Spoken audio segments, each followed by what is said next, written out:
Euh, Encore une nouvelle émission, cette fois-ci, mais beaucoup plus édifiante parce que j'ai pris la décision de bien expliquer certaines choses.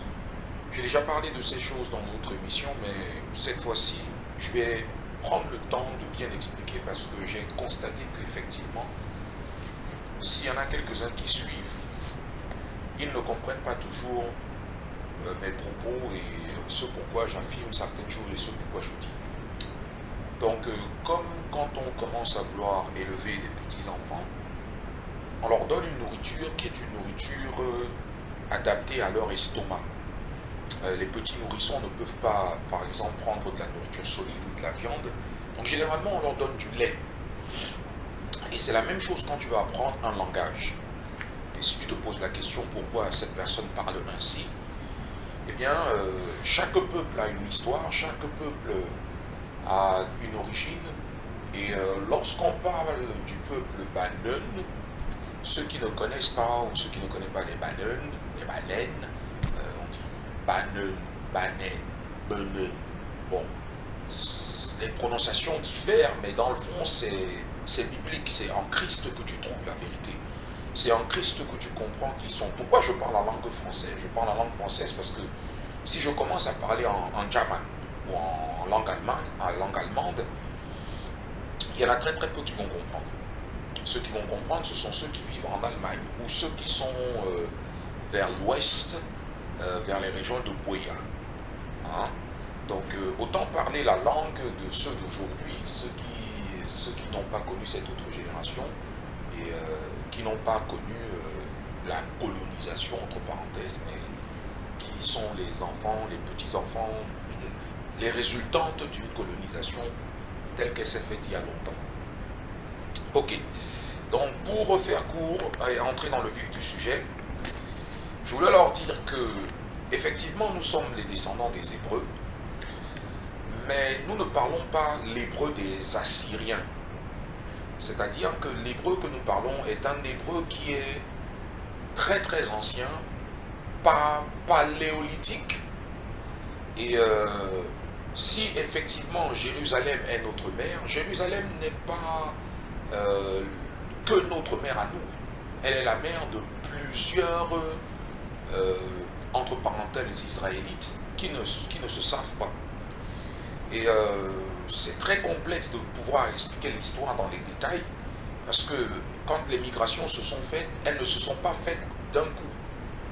Et puis l'histoire de Israël remonte au temps de l'Égypte. Déjà du temps de l'Égypte, on parlait déjà de Jérusalem. Et Jérusalem dans la Bible est comparée à une femme.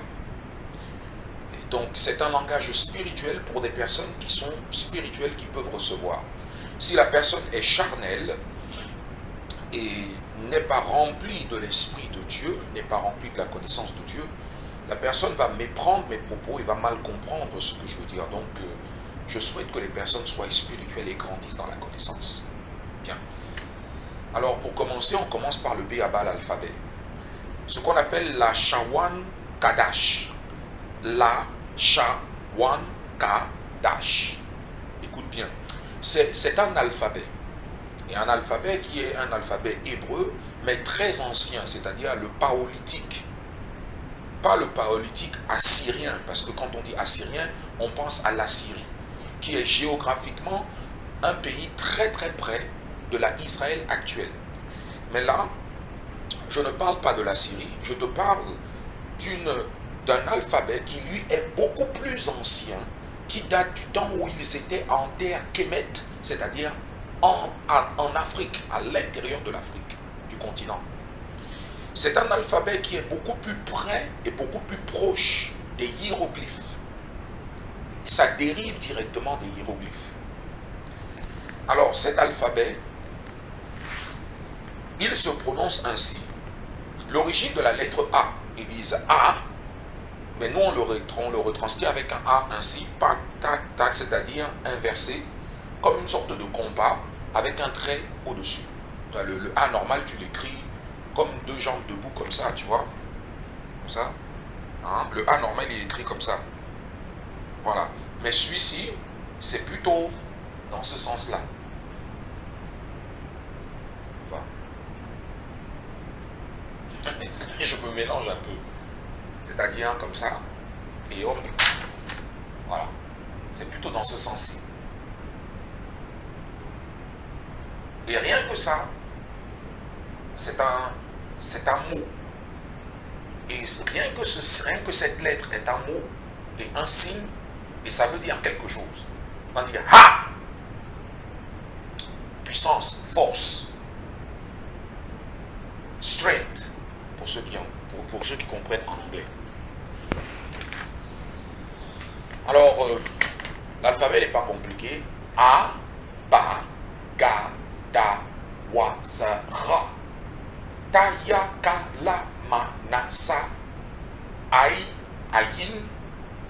Pa, Taza, Kwa, Ra, Sha, Tav. Donc, c'est comme quand on apprend l'alphabet latin. Hein? Ils disent A, B, C, D, ainsi de suite. Donc là, c'est la même. Mais cet alphabet-ci est l'origine de l'alphabet latin actuel. Parce que toute la connaissance que les gens ont aujourd'hui, cette connaissance dérive des concepts géométriques mathématiques de l'Égypte ancestrale. Et beaucoup ne comprennent pas que c'est comme si Israël a été formé en Égypte. Israël est entré au nombre de 70 en Égypte et s'est multiplié en nombre jusqu'à dépasser en nombre les Égyptiens. Et vous ne pouvez pas vivre près de 430 ans ou 400, je ne sais pas combien d'années ils ont vécu en Égypte, sans avoir part aux activités qui se passent en Égypte, la science, les connaissances, l'agriculture, amen. Et quand ils se sont multipliés comment? Vous entrez au nombre de 70 et vous vous multipliez que entre vous? C'est évident que non. Ils se sont mélangés avec les Égyptiens. Et c'est comme ça donc qu'ils ont eu des enfants. Et ces enfants ont pris d'eux. Mais leur communauté, en fait, s'est agrandie. Donc physiologiquement, quand tu regardes un Égyptien et que tu regardes un Israélite, il n'y a pratiquement pas de différence parce que dans le fond, c'est le même sang. C'est une même culture. La chose qui fait en sorte que beaucoup ne comprennent pas et ce que Dieu n'aime pas, c'est la méchanceté que Dieu n'aime pas. Et je vais vous le prouver que, en quelques passages, des passages bien brefs et précis, que c'est la même culture. Pour ceux qui ne connaissent pas l'Évangile, je voudrais que nous allions dans le livre de Isaïe. Isaïe, c'est dans l'Ancien Testament. Et le livre d'Isaïe est écrit à une période de l'histoire qui remonte vers 800 ans avant l'avènement du Christ. Environ. Approximativement. Isaïe chapitre 19, à partir du verset, il me semble, 20.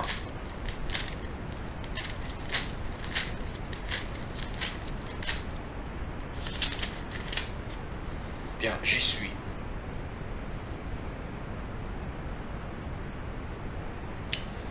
Précisément, Ésaïe chapitre 19, à partir du verset 23. Je vais prendre à partir du verset 23. Voilà. Alors, il dit, ce jour-là, il y aura une route entre l'Égypte et la Syrie. Les Assyriens se rendront en Égypte et les Égyptiens en Assyrie. Et les Égyptiens serviront l'Éternel avec les Assyriens. Ce jour-là, Israël sera le troisième avec l'Égypte et la Syrie, à être une bénédiction pour toute la terre. Tu comprends? Il dit ce jour-là, Israël sera troisième avec l'Égypte et la Syrie, à être une bénédiction pour toute la terre. Qui veut dire que cette région du monde, entre l'Afrique, le Sinaï, l'Arabie Saoudite, la Syrie et puis Israël, cet endroit spécifique était un endroit où il y avait une très forte puissance et la civilisation et la connaissance, beaucoup de choses se passaient vers cet endroit. Et maintenant au verset 5, observe et regarde ce qu'il dit. Il dit, l'Éternel, c'est-à-dire Yahweh, le maître de l'univers, les bénira en disant, et ça c'est la parole de l'Éternel, là ce n'est plus la parole d'un homme. Il dit, béni soit l'Égypte. L'Éternel les bénit en disant, béni soit l'Égypte, béni soit les Kémet, béni soit les Kamat, mon peuple. Donc l'Éternel les appelle mon peuple. Il appelle les Égyptiens, ces fameux Kémites, ceux qu'on veut faire passer pour des maudits, ces fameux nègres, parce que ce sont des nègres, on les appelle, il dit, béni soit mon peuple. Donc vous voyez que si donc certains affirment que le peuple noir a été maudit, c'est faux. Dieu dit, béni soit l'Égypte, béni soit les Kémètes, béni soit les Kamites, béni soit le peuple noir. Du moins une partie du peuple noir. Maintenant, il dit, ensuite il dit, l'Assyrie que j'ai créée de mes mains. Alors il parle des Assyriens en disant que lui, il a créé les Assyriens de ses mains. Ils sont le fruit de sa création. Quand on parle dans ce terme, de cette façon, ça veut dire, l'Assyrie c'est une œuvre architecturale, c'est une œuvre de travail qu'il a fait comme un ouvrier, comme un artisan qui travaille avec ses mains.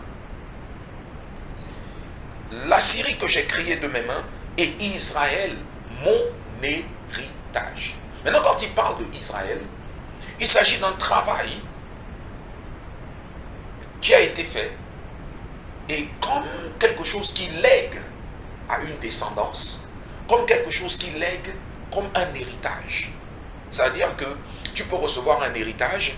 Israël est le peuple à qui le sacerdoce de la loi a été donné. Donc quand par exemple on parle de la Mahamat, les Israélites sont spécialistes de la Mahamat. Ils sont spécialistes de la loi. Ils ont reçu l'esprit de la loi. Ils sont spécialistes de la gouvernance. Ils sont la lumière. Ils sont un peuple choisi. Ils sont différents. Ils ont une qualité spécifique. C'est pour ça ici qu'il dit, et Israël, mon héritage. Mais Israël a en lui du sang égyptien.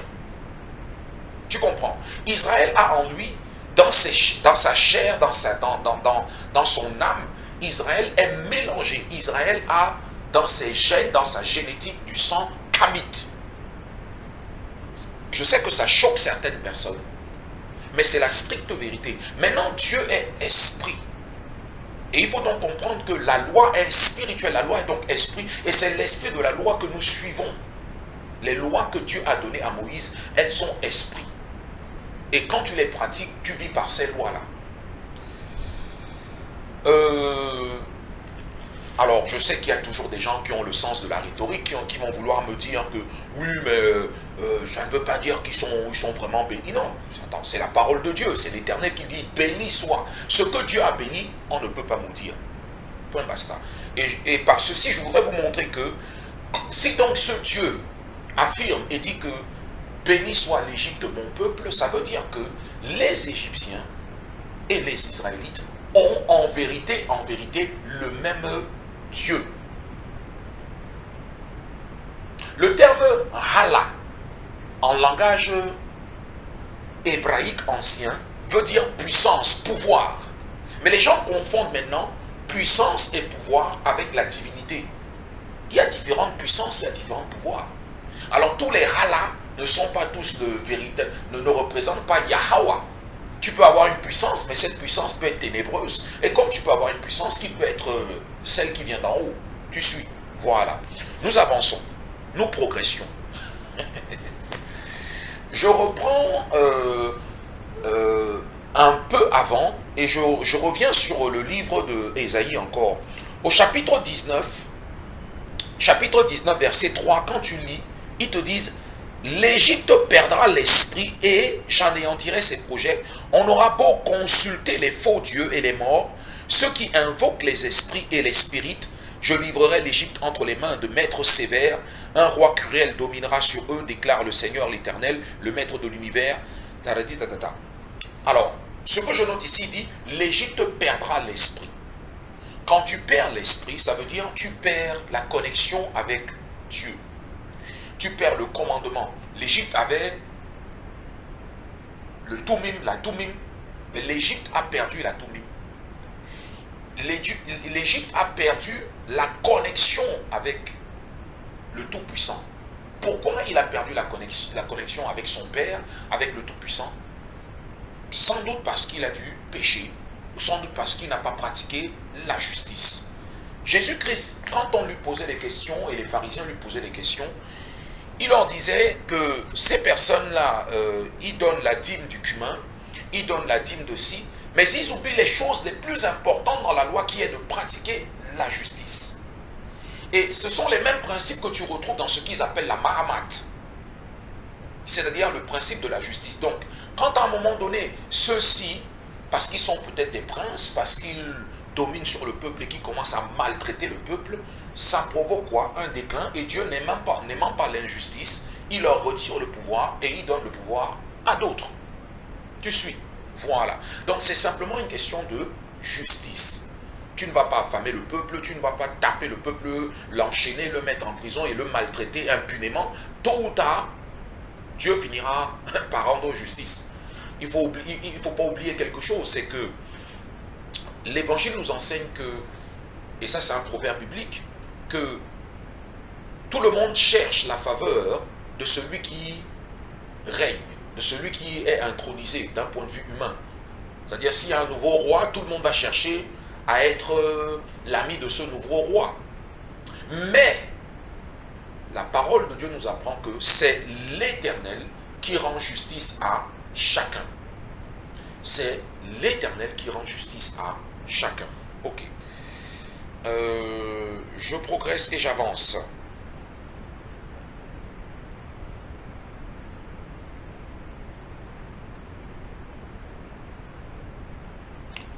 Je progresse et j'avance. Alors, une autre question que certains se posent, ils se disent, ce t-shirt, il est marqué « Nigel was a prophet and a teacher ». Qu'est-ce que ça veut dire? C'est écrit en anglais, mais je vais expliquer ce que ça veut dire. Ce n'est pas que je suis pro-black, non, je ne suis pas pro-black. Mais j'aime à utiliser ces symbolismes, ces noms et expliquer ce que c'est. Pourquoi? Parce que il y a une très grande ignorance de pas mal de personnes qui ne savent pas qui était le personnage de Niger ou Nigger. If you don't know, you're gonna know who was Nigger. Alors, allons dans le livre de Actes. Actes chapitre 13, à partir du verset 1. Il y avait dans l'église d'Antioche des prophètes et des enseignants, Barnabas, Siméon appelé le Noir. C'est dans cette nouvelle version biblique. Cette Bible, tu la trouves à la FNAC. Si tu veux acheter, ça coûte 1,90 €. Ce n'est pas cher du tout. Alors, c'est une version modernisée, simple, pour que ceux d'aujourd'hui puissent comprendre. Alors, il dit, Siméon appelé le Noir, Lucius de Cyrène, Manahen qui avait été élevé avec Hérode le tétrarque et Saul. Quand il dit Siméon appelé le Noir, j'ai mon autre Bible, celle-ci en anglais. Là, je vais prendre la version anglaise, parce que la version anglaise est beaucoup plus édifiante. Dans la version anglaise, voilà, une minute. Dans la version anglaise, ils disent, Acts chapter 13 from verse 1. In the church at Antioch, there were prophets and teachers. Barnabas, Simon called it nigger. See, Simon called it nigger. Et dans la version française, ils disent Siméon appelé le noir. Ça veut donc dire que nigger veut dire noir. Tu suis? Bien. Alors, si donc le prophète était appelé nigger, qu'on traduit en français par le noir, ça veut dire qu'il était donc quoi? Noir ou blanc? Simon was a prophet and a teacher. Tu comprends donc? Ça veut dire que les Israélites, parce que nigger est un Israélite. Hein? Au monde na walen o holiba. Asa mina holiba, holiba be yashrahala be. Gambi se na ba binyo o ba le bin nigger. Non.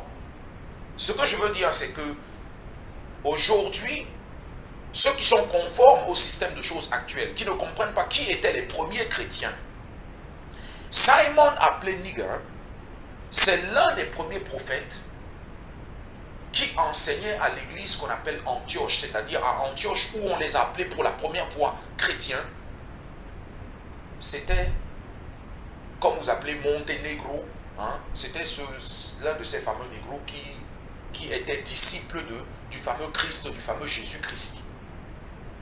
Donc, juste pour faire sortir des ténèbres les petits babas d'aujourd'hui qui s'imaginent que les identités des colons ou l'aliénation ou le lavage de cerveau suffit pour nous faire oublier qu'est-ce que c'est que la chrétienté. Je tiens à leur dire que doucement, si vous voulez commencer à aller dans les détails, ce match, vous n'allez pas pouvoir le gagner, vous n'allez pas pouvoir tenir avec moi parce que moi, je ne suis pas un enfant, je ne blague pas. Je vais straight away. Là, ça fait déjà 2-0. Si c'est un match, ça fait déjà 2-0. On va arriver, le match là, ça va arriver jusqu'à 10-0. Vous ne pourrez pas tenir. Si quelqu'un veut venir me challenger, qui se prépare en avance, parce que moi, je suis prêt. Tu comprends? Moi, ma Bible, je la connais. C'est ma nourriture, je mange ça tous les jours. Tu ne peux pas me tenter. Ne viens pas avec des insultes, parce que je vais te recadrer. Qui que tu sois. Bien. Poursuivons donc dans le livre des Actes. Dans le livre des Actes, au chapitre 11, verset 26, il dit, quand il l'eut trouvé, il l'amena à Antioche. Pendant toute une année, ils participèrent aux réunions de l'église et ils enseignaient à beaucoup de personnes. C'est à Antioche que pour la première fois, les disciples furent appelés chrétiens. Tu vois, je te précise. C'est à Antioche que pour la première fois, les disciples furent appelés chrétiens. À cette époque-là, des prophètes descendirent de Jérusalem, des prophètes descendirent de Holiba à Antioche. Tu suis? Alors, maintenant au verset 13, ils disent, ils citent, il y avait dans l'église d'Antioche. Il y avait dans l'église de Antioche. Antioche, c'est vers ce qu'on appelle aujourd'hui,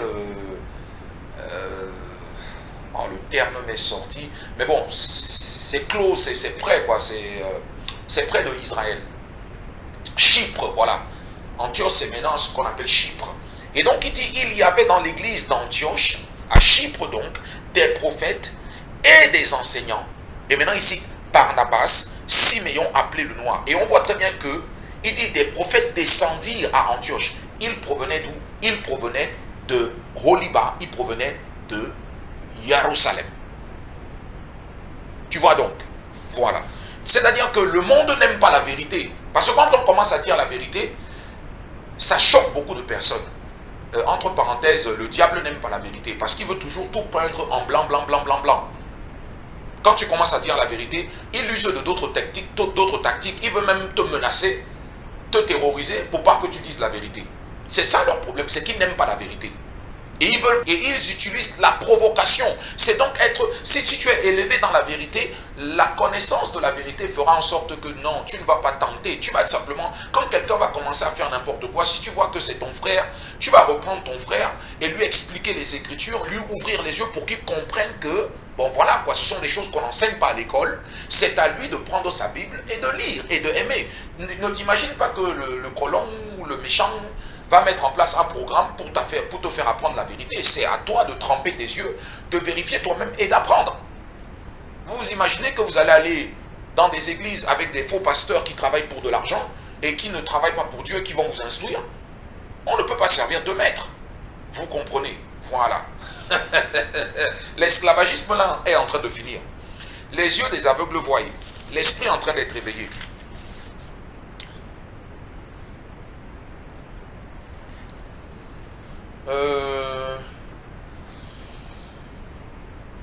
Allez allez me prouver que Simon Nigger was a white man.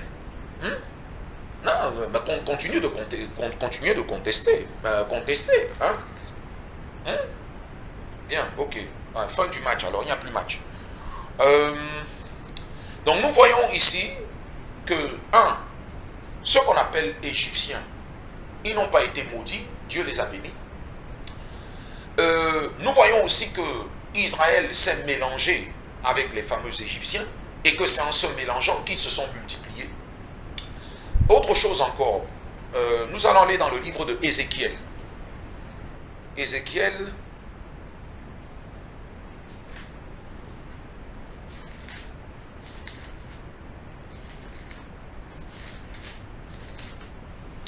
parce que quand je dis Oliba, les gens se disent, mais où est-ce que c'est écrit dans la Bible?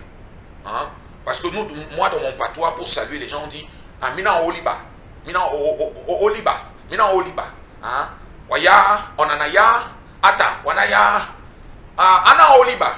Na wosubu kinyene we, ana Oliba, ma be holy, be holy, unya holy, Oliba.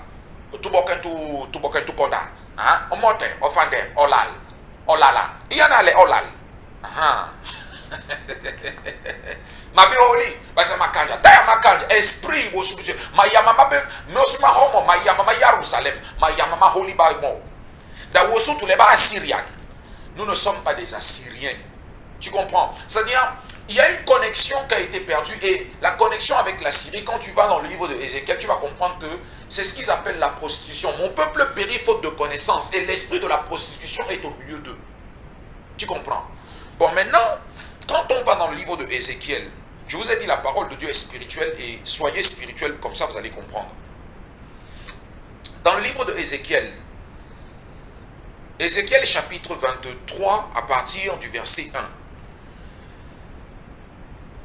Il s'agit de deux sœurs prostituées. Il dit, la parole de l'Éternel m'a été adressée, fils de l'homme.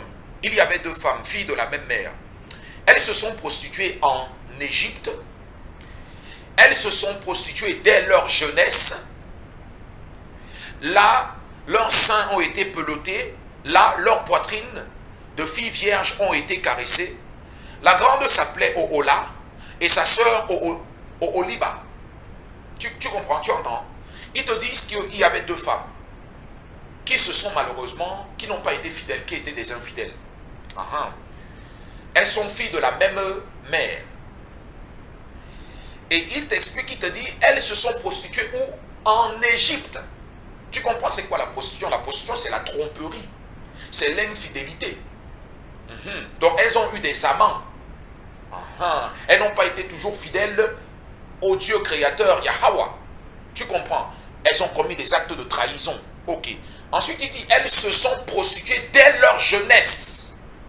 Donc il veut dire que dès leur adolescence, leur cœur était déjà perverti. Leur cœur n'était pas suffisamment droit. Elles n'étaient pas fermes.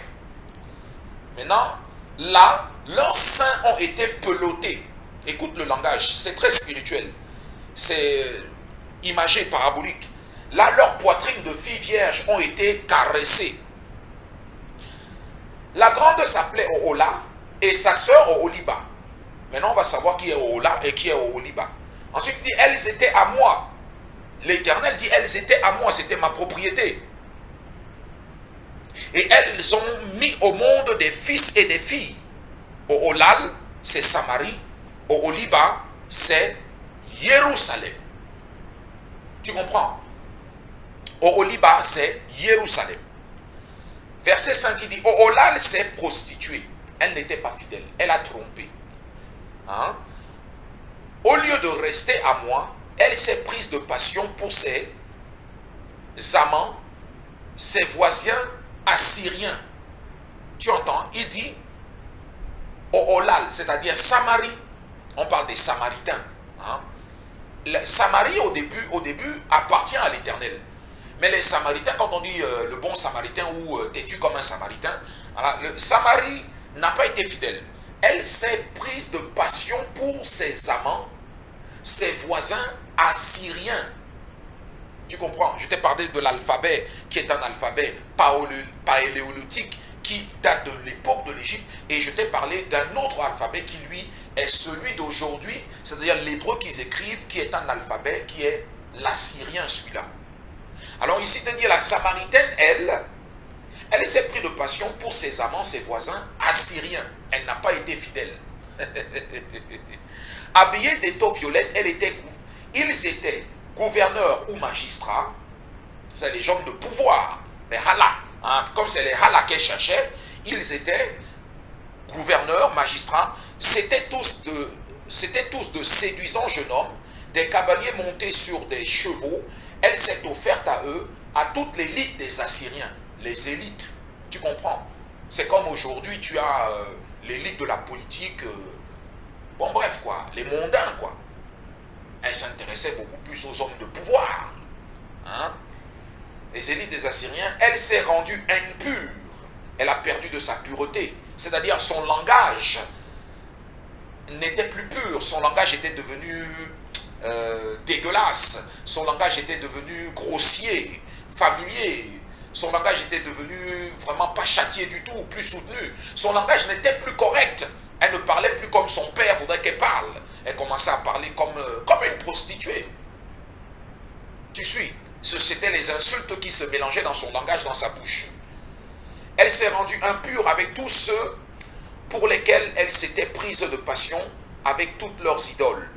Elle n'a pas abandonné sa vie de prostituée comme commencé en Égypte, lorsqu'on couchait avec elle alors qu'elle était jeune. Des hommes avaient caressé sa poitrine de fille vierge et l'avaient entraînée dans leur prostitution. C'est pourquoi je l'ai livrée à ses amants, aux Assyriens, pour lesquels elle s'était prise de passion. Ils ont dévoilé sa nudité, ils ont pris ses fils et ses filles, tu vois, ils ont dévoilé sa nudité, ils ont pris ses fils et ses filles, ses amants, hein, c'est-à-dire ses amants qui ne sont pas les véritables pères, ils ont pris ses fils et ses filles, hein, et elle, ils l'ont tué par l'épée, et elle, ils l'ont meurtri, ils l'ont tué par l'épée, la voie de l'égarement, des assassins, des meurtriers. Je ne suis pas un Assyrien, tu comprends mieux? Bien. Maintenant, il dit, ils l'ont tué par l'épée. Elle a servi d'exemple pour les femmes à cause des jugements qu'on a mis en œuvre contre elle. Ensuite, au verset 11, il dit, sa sœur, maintenant il parle de Oholiba, sa sœur Oholiba a assisté à tout cela, mais elle s'est montrée encore plus déréglée qu'elle dans ses élans passionnés. Ses prostitutions ont dépassé celles de sa sœur. Elle s'est prise de passion pour les Assyriens aussi, ses voisins qui étaient gouverneurs et magistrats, habillés magnifiquement, qui étaient des cavaliers montés sur des chevaux, tous de séduisants jeunes hommes.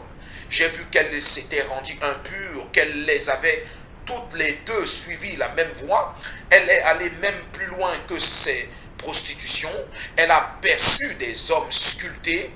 Elle a aperçu des hommes sculptés sur les murs des représentations de Babyloniens peints en rouge avec une ceinture autour de la taille et sur la tête des turbans qui flottaient.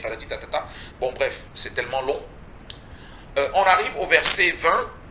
Au verset 20, il dit, elle s'est prise de passion pour des pervers dont le membre est pareil à celui des ânes et la jouissance pareille à celle des chevaux. Tu te rends compte? Elle s'est prise de passion pour des pervers dont le membre est pareil à celui des ânes. C'est carrément de la zoophilie. Baza zoba. Tu comprends? C'est-à-dire qu'elle réfléchit. Tu as des enfants aujourd'hui qui réfléchissent comme des Assyriens. Ils s'imaginent que le véritable hébreu serait assyrien. Pourtant, ça, c'est la relation infidèle. Ça, c'est une relation que Dieu n'avait pas souhaitée dès le départ. Ils n'ont pas l'esprit en eux, ils ne sont pas encore, ils ne comprennent pas. Hein? Tu vois la perversité, le chemin, non, vraiment, non, le Seigneur est puissant. En tout cas, quand tu lis ceci, ça te fait retrouver la vue. Donc, c'est pour ça donc que quand je vous parle de cet alphabet, je vous précise bien qu'il ne s'agit pas d'un alphabet qui est l'assyrien.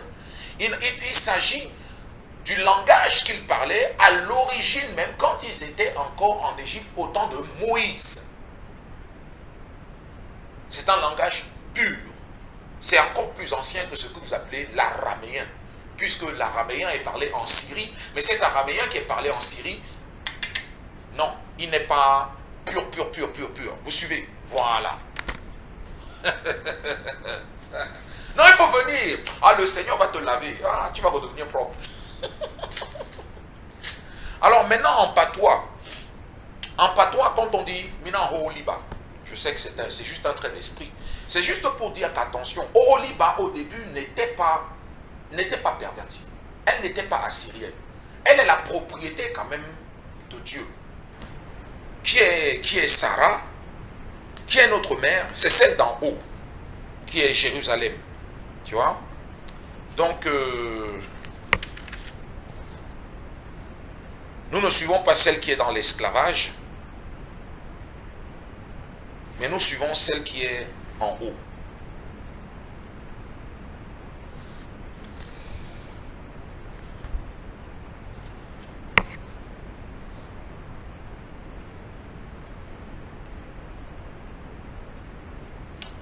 Ok, pour donc finir, 1 Jean chapitre 4, verset 6. Nous sommes de Dieu. Celui qui connaît Dieu nous écoute. Celui qui n'est pas de Dieu ne nous écoute pas. C'est ainsi que nous identifions l'esprit de la vérité et l'esprit de l'erreur. Tu vois? L'esprit de la vérité et l'esprit de l'erreur. Tu comprends? L'erreur t'égare. L'erreur te fait marcher dans l'infidélité. Mais une fois que tu connais la vérité, tu t'éloignes de l'erreur, tu ne pratiques plus l'erreur.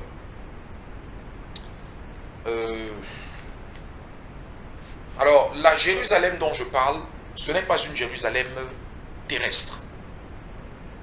Je vous parle d'une Jérusalem qui est céleste. Sarah, l'épouse de Abraham, la femme libre, qui représente la Jérusalem d'en haut, c'est de celle-là dont je parle. Celle qui est fidèle. Je ne parle pas de l'infidèle qui est dans l'esclavage. Je ne parle pas de la Syrienne, de celle-là que les gens connaissent aujourd'hui, qui n'a même plus de roi. Hein? Tu vois ce que je veux dire? Je te parle de celle d'en haut. Parce que colon, esclavage, il faut sortir de l'esclavage. Allons dans le livre de Galates. Non, un dernier avant de finir. Ah, je suis chaud aujourd'hui. Ah, je ne sais pas pourquoi, mais... Allons dans le livre de Galates. Le Saint-Esprit me donne les versets, mais alors ça va, ça vient vite comme ça. Là. Il déverse ça seulement. Galates chapitre 5, à partir du verset 1. C'est pour la liberté que Christ nous a affranchis. Tenez donc ferme dans cette liberté et ne vous placez pas de nouveau sous la contrainte d'un esclavage. Vous voyez que esclavage est synonyme de corruption, est synonyme d'infidélité, est synonyme d'égarement. Et le corps de la justice peut être perverti et corrompu parce que les gens suivent les êtres humains, les hommes, au lieu de rester fidèles à Dieu. Certains disciples disaient, vaut mieux être fidèle à Dieu qu'aux hommes. Tu vois? Bien. Le chemin qui ramène à Dieu est le chemin de l'obéissance. À bon entendeur, salut.